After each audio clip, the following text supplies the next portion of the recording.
All right, let's dive right into this explainer. Today, we're breaking down Dr. Robert A. Peterson's dense but absolutely fascinating systematic theology lecture on our union with Christ.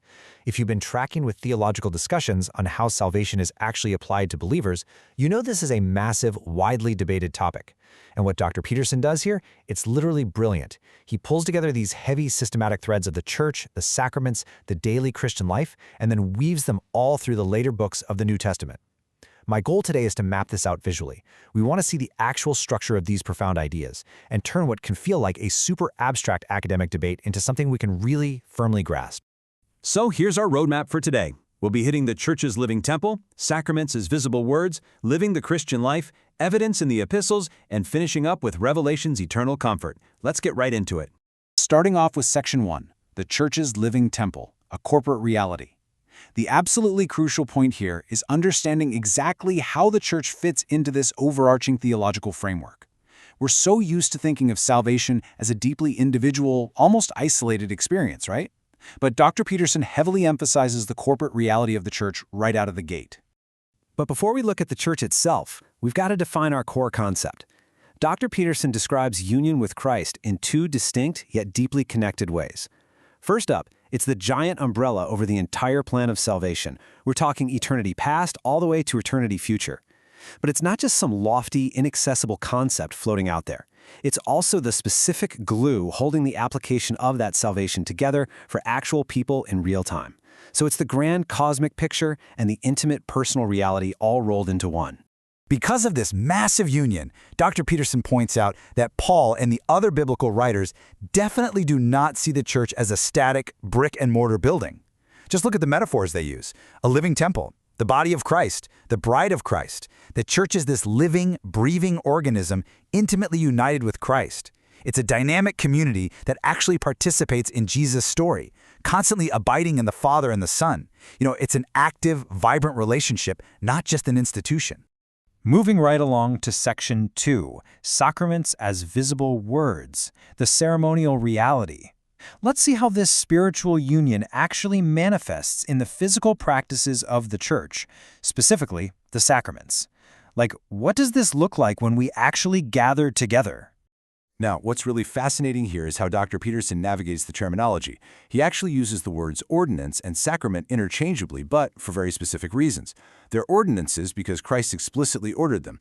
Think of the Great Commission to baptize in Matthew 28, or Jesus instituting the Last Supper. But he also calls them sacraments because he maintains that God, and not just human beings, is actively working in the lives of his people through these ceremonies.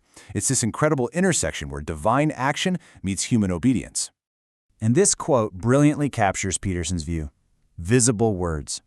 He argues that Jesus graciously built the gospel message directly into these two ceremonies so his church would never, ever forget it. Just as the preached word brings the gospel to our ears, baptism and the Lord's Supper bring the gospel straight to our eyes. They are literally the gospel ceremonialized. But, and this is an absolutely crucial caveat Peterson adds, they don't save automatically just by doing them. They absolutely must be united with faith. To objectively map out the theological landscape here, let's look at the historical views on the Lord's Supper. Dr. Peterson explicitly rejects the Roman Catholic view, where Christ is localized in the elements and grace is given, by mere performance. And he also rejects the evangelical memorialist view, which sees it as a bare symbol with no real grace communicated. Instead, arguing right alongside theologian Sinclair Ferguson, he champions the Reformed view. In this view, Christ isn't physically in the bread and wine, but he's certainly not absent either. Rather, there is a true spiritual presence mediated by the Holy Spirit who actively conveys the benefits of Christ's atonement to believing participants. Which brings up a great question, right? If both of these ceremonies signify union with Christ, what's the actual difference between them? Drawing on John Calvin, Dr. Peterson uses a marriage analogy that just hits the nail on the head. Think of baptism as your initial union. It's the wedding day. It happens once. But the Lord's Supper, that represents your ongoing union. You don't get married again and again, obviously, but you do continuously fellowship, communicate, and grow in your lifelong marriage. The supper nourishes and invigorates that once-for-all union over the course of your entire life. Okay, on to Section 3, Living the Christian Life, the Personal Reality. Let's dive into what this corporate and ceremonial union actually means for the individual believer walking out their daily life. How does this incredibly rich theology impact our day-to-day identity? Well, union with Christ constitutes your very Christian identity. It means believers are intimately related to Jesus. But Peterson points out something truly profound here. It's an astonishing mutual indwelling.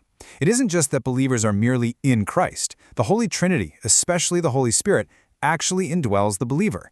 It's a permanent, comprehensive, two-way bond that completely transforms how a person fundamentally operates in the world.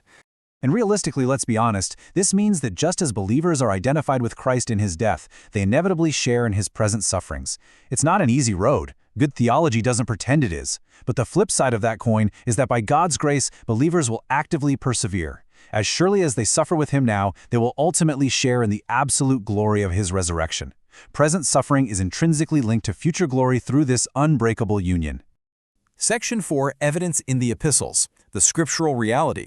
Let's shift to the later New Testament books and see how writers other than the Apostle Paul reinforce this profound theological union. Paul usually gets all the credit for union with Christ theology, but Dr. Peterson shows us that it's actually woven throughout the entire New Testament. Starting with Hebrews, the writer here is addressing readers who are going through severe trials, facing real temptations to just quit the faith. And the core encouragement given is, we have come to share in Christ. The Greek word there implies being companions or true partners. It reminds suffering readers that they literally partake of the Son of God and all his saving benefits. Knowing you are a true partner with Christ, that is a vital, grounding encouragement to persevere when things get really tough. Moving over to Peter's epistles. As theologian Ernest best summarizes it, Peter envisions believers as living stones built into a spiritual house, precisely because they've come into contact with the ultimate living stone, Christ. Furthermore, in 2 Peter, he writes about believers becoming partakers of the divine nature. Now, a quick clarification. This doesn't mean we somehow become gods. No way. It means we escape worldly corruption and genuinely begin to share in the moral excellence and divine qualities of Christ. Then we have the letters of John. John relies heavily on these powerful metaphors of mutual abiding. God is in us and we are in God. Scholar Raymond Brown makes a fascinating point here. He notes that this language of abiding in is virtually interchangeable with Paul's famous phrase of being in Christ. It's this reciprocal, tightly woven relationship that defines the believer's entire existence.